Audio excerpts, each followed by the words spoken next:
மக்கள் அனைவருக்கும் வணக்கம். கடந்த 3-4 நாட்களாகவே இந்தியா முழுவதும் இவருடைய பேர் பேசப்படுது. இவருடைய பேர் தான் பெரிய அளவு விவாதம் ஆயிருக்கு. பார்லிமெண்ட்ல இவருடைய பதவியை நீக்க சொல்லி ஒரு கோரிக்கையை முன் வச்சு திமுக ஒரு விஷயத்தை முன்னெடுத்திருக்குது. இவருடைய பேர் ஜி.ஆர். சுவாமிநாதன் அவர்கள், சென்னை உயர்நீதிமன்ற நீதிபதி. இந்த சென்னை உயர்நீதிமன்ற நீதிபதி அவர்களுடைய பதவியை நீக்க சொல்லி திமுக என்ன பண்ணாங்க, அவங்களோட கூட்டணி கட்சிகள்லாம் சேர்ந்து அந்த கூட்டணி கட்சியில் இருக்கக்கூடிய 100 லோக்சபா எம்பி, 50 ராஜ்யசபா எம்பி இவங்களுடைய கையெழுத்தை வாங்கி இவரை பதவி நீக்கம் செய்யுங்க அப்படின்னு சொல்லி பார்லிமெண்ட்ல ஒரு முக்கியமான மூவ்மெண்ட்டை கொண்டு வராங்க. இதை கொண்டு வரது கருணாநிதி அவருடைய மகள் கனிமொழி அதை முன்னெடுத்து கொண்டு வராங்க.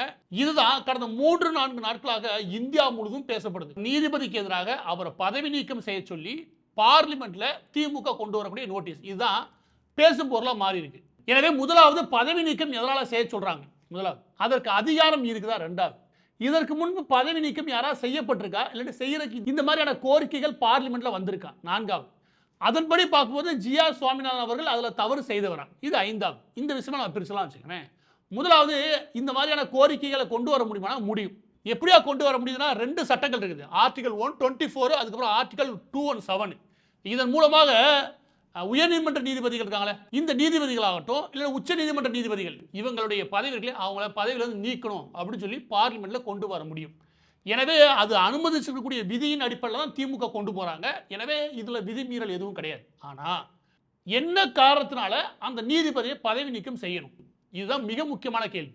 அப்ப ஒரு நீதிபதியை எதனால பதவி நீக்கம் செய்ய சொல்லி ஒரு கட்சி முன்னெடுக்க முடியும், இந்த மாதிரி கேட்க முடியும் அப்படின்னு கேட்டீங்கன்னா 3 விஷயங்கள் இருக்குது. ஒன்று, அவர் தன்னுடைய பதவியை பயன்படுத்தி பெரிய லெவலில் சொத்து சேர்த்தாரு, ஊழல் பண்ணாரு, பெரிய லெவலில் ஃபைனான்சியல் ஃப்ராடு, ஏதாவது பெரிய லெவலில் பொருளாதார ஆதாயங்கள் அடைஞ்சாரு அப்படின்னு சொல்லணும்.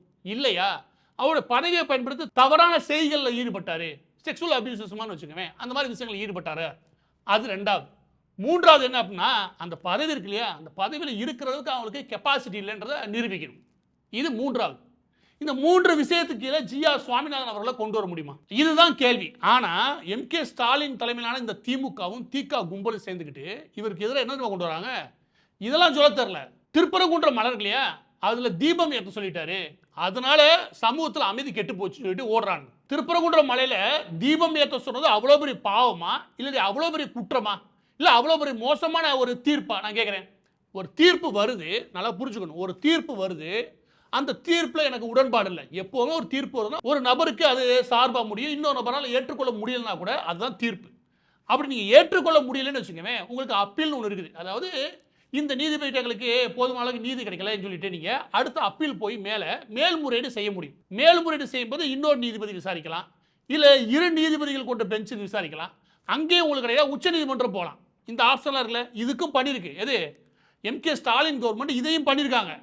உச்ச நீதிமன்றத்துக்கு மேல்முறையீடு போயிருக்காங்க, உயர் நீதிமன்றத்துக்கு மேல்முறையீடு போயிருக்காங்க. மேல்முறையீடு போயிருக்கும் போது எதனால ஜி.ஆர். சுவாமிநாதன் சார் அதே காரணத்தை சொல்லி அவர் பதவி நீக்கம் சொல்லணும்? எதனால சொல்லணும்? இப்போ அவர் கொடுத்த தீர்ப்பு இருக்குல்ல, இதை வச்சு தான் விமர்சனம் பண்றாங்க, இதை வச்சு தான் அவர் பதவி நீக்கம் செய்ய சொல்றான்னு வச்சுக்கோங்க. அந்த தீர்ப்பு அவர் தனிப்பட்ட நோக்கத்திலையோ இல்லை தனிப்பட்ட லாப நோக்கத்துக்கோ இது ஏதாவது அதில் இருக்கா? அவர் தீர்ப்பு கொடுக்கும் போதே ரொம்ப 3 விஷயங்களை வெளியே கொண்டுறாரு. அதில் முதலாவது ஏதாவது ஊழல் இருக்கா? கிடையாது. அவர் சொல்றது என்ன, அந்த குறிப்பிட்ட திருப்பரங்குன்றம் பகுதி இருக்கு இல்லையா, அந்த பகுதி யாருக்கு சொந்தமானதுன்றத 1920களே முடிவு பண்ணிட்டாங்க. இந்த தர்கான்ற பகுதி இஸ்லாமியர்களுக்கு, மற்ற எல்லாமே இந்துக்களுக்கு சொந்தமானது. இந்துக்களுக்கு சொந்தமான ஒரு இடத்துல இருக்கக்கூடிய ஒரு தூண்ல தீபம் ஏற்றுறதுல இங்கே என்ன இவங்களுக்கு வலிக்க போகுது? அதுதான் அதில் தெளிவாக சொல்றாரு. 1920களே நீதிபதி போய் பார்த்துட்டு வந்திருக்காரு, நானும் போய் பார்த்துட்டு வந்துட்டேன்.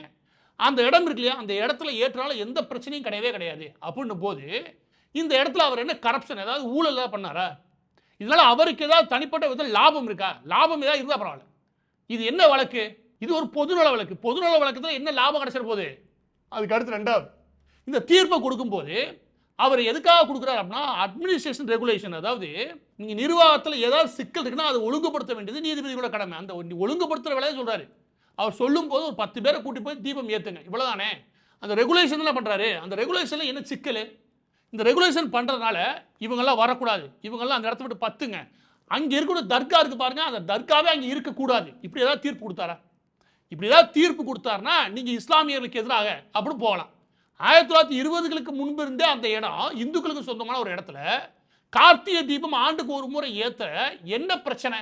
அதில் அட்மினிஸ்ட்ரேஷன் நிர்வாகம், அரசு நிர்வாகத்தை வழிகாட்டுதலில் ஒரு நீதி அரசர் என்ன தனிப்பட்ட லாபம் இருக்க முடியும், இல்லை தனிப்பட்ட நோக்கம் இருக்க முடியும்? அதனால என்ன அவருக்கு பலன் கிடைக்கும்? ஏதாவது பலன் இருக்கும் இல்லையா? அப்படியா பார்க்கும்போது தீர்ப்பு கொடுக்கப்பட்டது நியாயம். அந்த தீர்ப்பு கொடுக்கப்பட்டதுக்கான வரலாறு இருக்குல்ல, அதையும் அவர் சொல்றாரு. ஏன்? நிர்வாகத்துக்காக. இதற்கடுத்து அரசியலமைப்பு சட்டமோ இல்லை சட்ட வழிவகைகள் இருக்கு இல்லையா, இது போதுமான பாதுகாப்பு கொடுக்குறாங்கன்னா கொடுக்குது. பாதுகாப்பு சட்டம் கொடுக்கும்போது அதை அமல்படுத்த சொல்றதுல நீதியரசனுடைய கடமையா இல்லையா? அவர் தன் கடமையை செய்யறதுக்கு வரலாற்று விஷயங்கள் எடுக்கிறாரு, ஆர்கியாலஜிக்கல் விஷயங்கள் எடுக்கிறாரு, அதுக்கு முன்பு இருந்த பழக்க வழக்கங்கள் எடுக்கிறாரு. அதுல ஏதாவது சச்சரவா வருமா அப்படின்னு சொல்லி நேரில் போய் பார்க்கிறாரு. நேரில் போய் பார்த்து இதற்கு முன்பு இருந்த நீதிபதிகள் எதன் அடிப்படையில் கொடுத்தாங்கன்றத அதை அவர் வெரிஃபை பண்றாரு. எல்லாத்தையும் அவர் ஒட்டுமொத்த தீர்ப்புலையும் சொன்னதுக்கு அப்புறம் எந்த இடத்துல அவருக்கு உள்நோக்கம் இருக்கு, இல்லை இந்த தீர்ப்பு கொடுத்த மூலம் என்ன அவர் 10 கோடிக்கு சம்பாதிச்சிட்டாரு நான் கேட்கிறேன். அப்படி ஏதாவது இருந்துச்சுன்னா நீங்க கொண்டு வரதுல நியாயம் இருக்குது. இது எப்படி கொண்டு வர முடியும்னு சொல்லுங்க பார்ப்போம். அப்போ கொண்டு வரதுக்கு நோக்கம், இந்த கொண்டு வர அந்த கோரிக்கை இருக்கு இல்லையா, பார்லிமெண்ட்ல கொண்டு போறாங்களே, இந்த கோரிக்கை 100% தோல்வி அடையும். 100% தோல்வி அடையும். ஏன்னா 100 பேரை கொண்டுதுன்னா அங்கிட்டு எதிராக இருக்கக்கூடிய 350 பேரை பிஜேபியோ மற்ற கூட்டணியோ அவங்களா சேர்ந்து கொண்டு வர முடியாதா? எனவே இந்த கோரிக்கை 100% தோல்வியை தழுவும். தோல்வியை தழுவும் திமுகவுக்கும் தெரியும். பின் எதுக்கு கொண்டு வராங்க? இந்த கேள்வி நீங்க அப்படியே வைங்க. இதற்கு முன்பு இதே மாதிரி நீதிபதிகளுக்கு எதிராக இதே, அதாவது அவங்க பதவி நீக்கம் செய்ய சொல்லி பார்லிமெண்ட் இது மாதிரி ஒரு கோரிக்கையை முன் வச்சு எம்பிக்கள் இந்த மாதிரி கொடுத்தது உண்டா சைன் பண்ணி அப்படி கேட்டீங்கன்னா உண்டு. 2011 கல்கத்தா உயர்நீதிமன்ற நீதிபதியாக இருந்த சௌமித்ரா சென் ஒருத்தர் இருந்தார், அவர் நீதியரசர். அந்த நீதிபதிக்கு எதிராக கொண்டு வந்தாங்க 2011 இதே மாதிரி அவர் பதவி நீக்கம் செய்ய சொல்லி. ஏன்னா அவர் ஒரு தீர்ப்பு கொடுத்து அதில் 33 லட்சம் ரூபாய் வரைக்கும் அவர் அதுலேருந்து லாபம் அடைஞ்சார் அப்படின்றது குற்றச்சாட்டு. அந்த குற்றச்சாட்டு நிரூபிக்கப்பட்டது. இந்த ஒரு ஆள் தான் இந்த மாதிரி ஒரு கோரிக்கை மூலமா நீக்கப்பட்டவர், மற்ற யாரும் நீக்கப்பட்டதே கிடையாது. 2015 இதே மாதிரி நீதிபதி எஸ்கே கங்லி அப்படின்ற நபருக்கு எதிராக ஒரு தீர்மானம் இதே மாதிரி கொண்டு வருவாங்க. அப்படி கொண்டு வரும்போது அவர் மீது இந்த குற்றச்சாட்டு தெரியுமா, செக்ஸுவல் அபியூசஸ், தனக்கு கீழே இருந்த ஒரு பெண் நீதிபதி, அந்த நீதிபதியை தவறாக நடந்து கொண்டார். இதுதான் அதுல விஷயமே வச்சுக்கவேன்.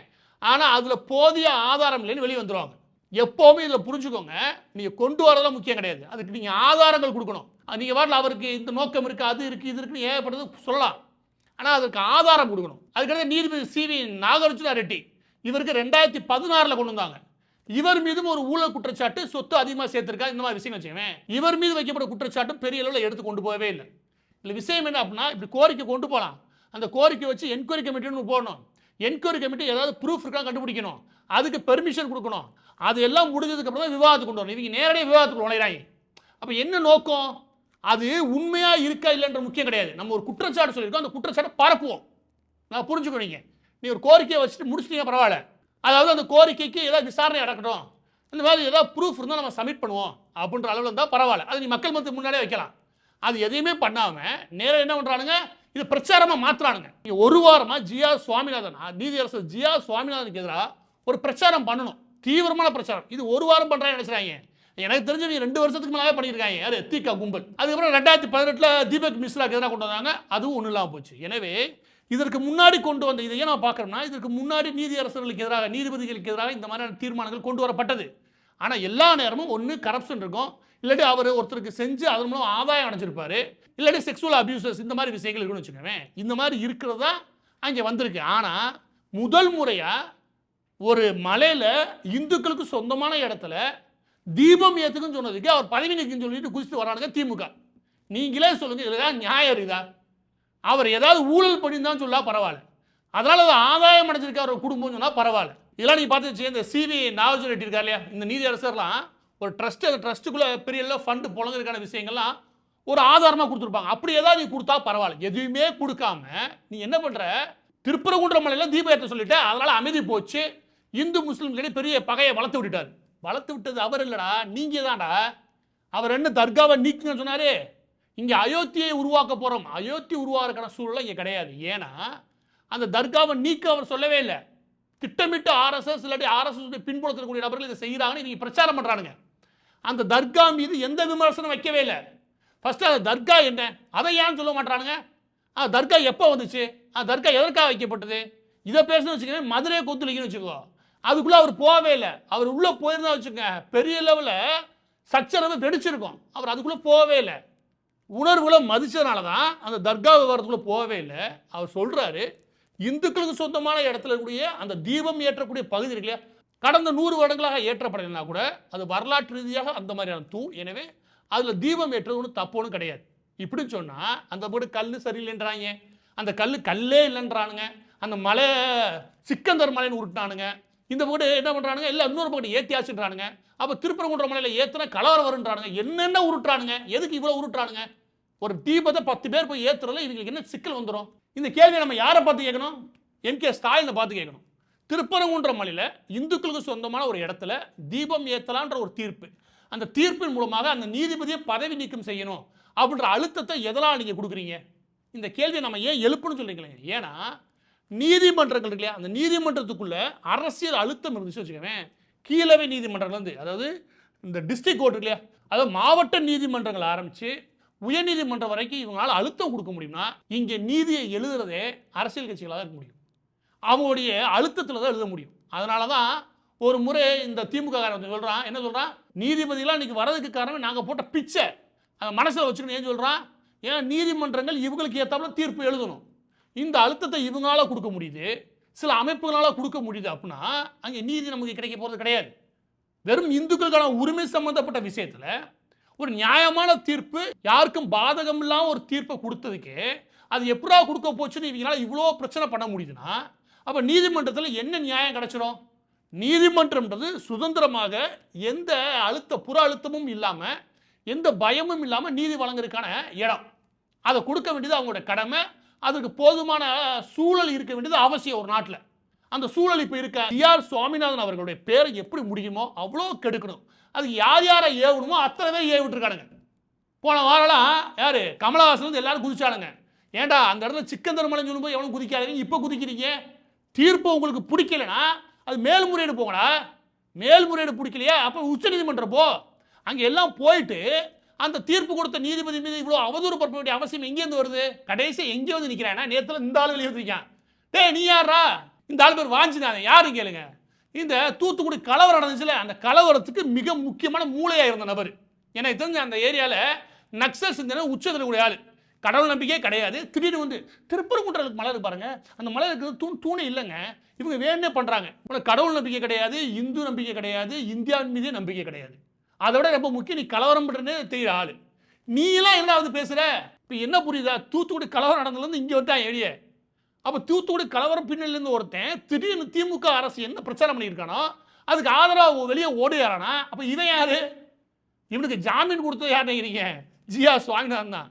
இவனுக்கு ஜாமீன் கொடுத்தது ஜி.ஆர். சுவாமிநாதன். இவனுக்கு வேலையே என்ன அப்படின்னா, யார் யார் என்னென்ன சமூகம், யார் நீதிபதிகள், அவங்க பின்னாடி சமூகத்தை வச்சு எப்படி விமர்சனம் பண்ணுறது அதுலேருந்து ஆரம்பிப்பான். ஊருக்குள்ள எல்லா நக்சல் கும்பல் இருக்கு இல்லையா, அதுக்கெல்லாம் மூளையா செயல்பட ஒரு ஆள். இந்த ஆள் திடீர்னு வெளியே வரானா? யோசிச்சு பாருங்க, திமுகவும் இந்த ஆளுக்கு என்ன சம்பந்தம்?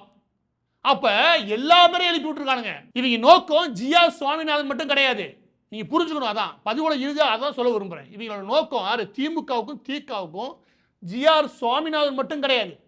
ஜி.ஆர். சுவாமிநாதன் இன்னொரு நபர் வந்துடக்கூடாது. நம்மளுடைய சிந்தனை என்ன?